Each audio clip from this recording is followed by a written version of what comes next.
From phone repairman to millionaire CEO, the unbelievable story of one man's idea that changed everything. Prepare to be amazed as we delve into the extraordinary journey of a young phone repairman who transformed his life and the lives of those around him. The story begins by introducing a man named Jing Hao. Jing Hao has a younger sibling named Jing Tong, who is 6 years old. The two siblings are orphaned as their mother passed away, and their father left them when they were very young. Jing Hao was like a mother and father to her. They live in a rented house and Jing Hao takes care of his sibling, accompanying her to school every day. On that particular day, after dropping off Jing Tong, Jing Hao immediately went to a doctor to check on his sibling's health.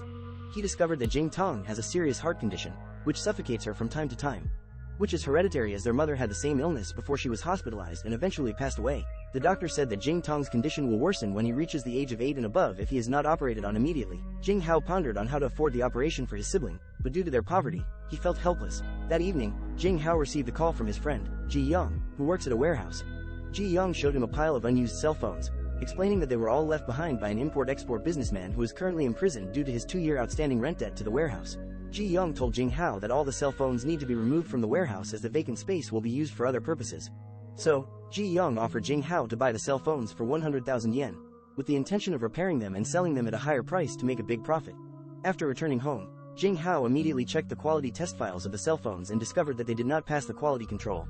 He tried repairing one phone using his years of experience in fixing broken cell phones, and he was able to make it work properly. Because of this, he decided to buy all the cell phones in the warehouse. Jing Hao also applied for a loan, using the equipment in his shop as collateral. The next day, he went to the electronic sales center to offer his repaired cell phones. While explaining, he calculated the potential earnings and found out that he could possibly make 900,000 yen. This amount was huge and would be enough to pay for his sibling's operation and expand his business. However, unfortunately, after 2 weeks, the government issued a new trade policy that prohibited the sale of unauthorized recycled cell phones in the market, with penalties of confiscation and imprisonment. Due to this policy, Jing Hao was greatly affected just as he was about to start his business. He was only able to sell a few cell phone units while the majority of the cell phones remained piled up in the warehouse. Because of everything that had happened, Jing Hao made the decision to go to the head office of Shining Electronics, the cell phone manufacturer of the units he bought in the warehouse.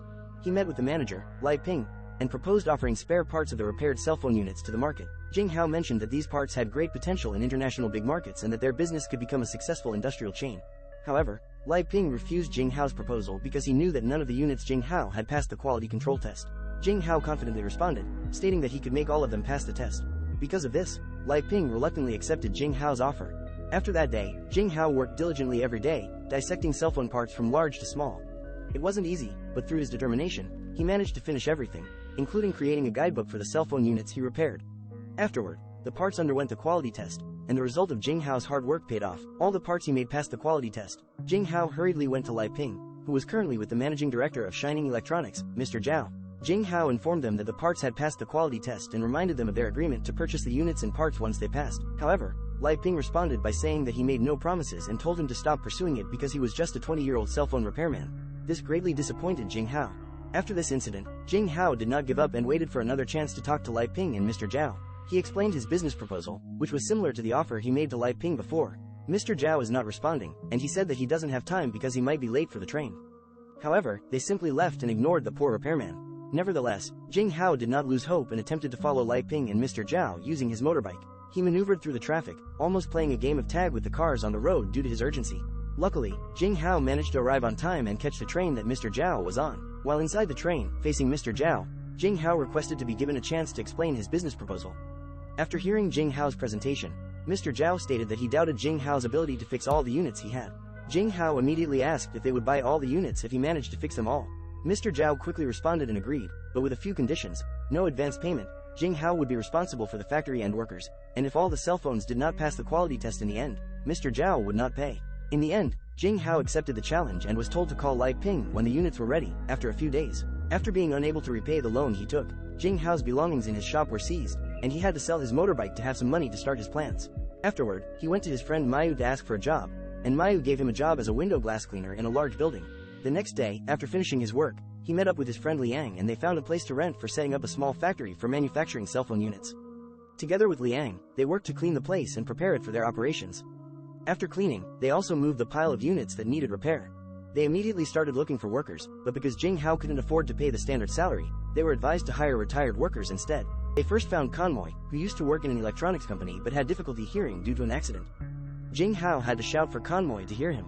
The second person they found was Zhang, a former manager who was imprisoned due to assault charges. Zhang had peculiar habits, but with Jing Hao's patience, he was able to teach him. Next was Heng Ji, a computer gaming addict who pleaded to be hired because he wanted to get married and needed a job. He also requested that his friend, Chao, be hired. Lastly, Liang brought in a few elderly residents to be hired as workers. They showed that despite their old age, they were experts in electronics-related work. Finally, Jing Hao's electronic factory was completed and he named it Nice View. To sustain the factory, Jing Hao continued working as a window glass cleaner in the mornings.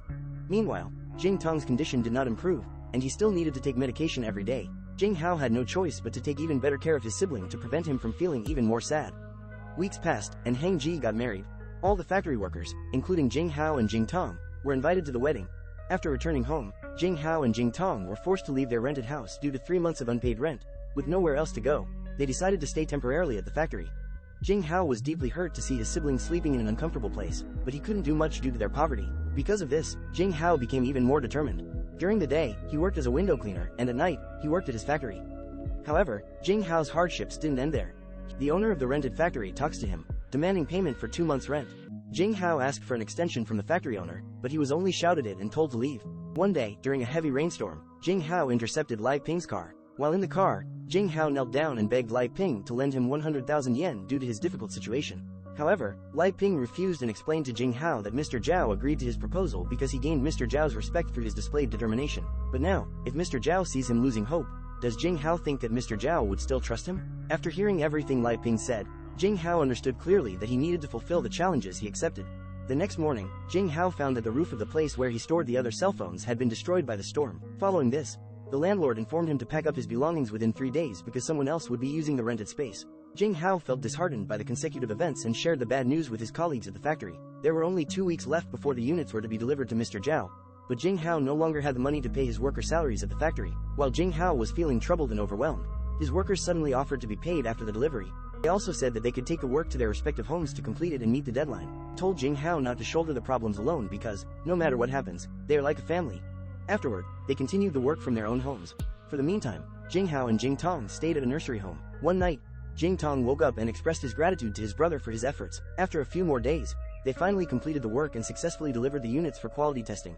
One day, Jing Hao and his colleagues from the factory were summoned to the head office of Shining Electronics to meet with Mr. Zhao. Mr. Zhao praised Jing Hao for his hard work and mentioned that the quality testing had passed at a level of 87%. But the good news didn't end there. Mr. Zhao announced that he would continue working with Jing Hao under a 2-year contract for a project worth 5 million yen. Jing Hao and his workers celebrated with joy. All the sacrifices, determination, and hard work of Jing Hao had finally paid off. After some time, Jing Hao was able to afford the operation for his sister, and Jing Tong's condition improved, allowing him to live a normal life. In the final scene, after several years, Jing Hao officially became the CEO of Nice View Electronics, a subsidiary of Shining Electronics. For more videos like this, please subscribe, turn on notifications and leave a comment or like. It really helps the channel. Thank you for watching.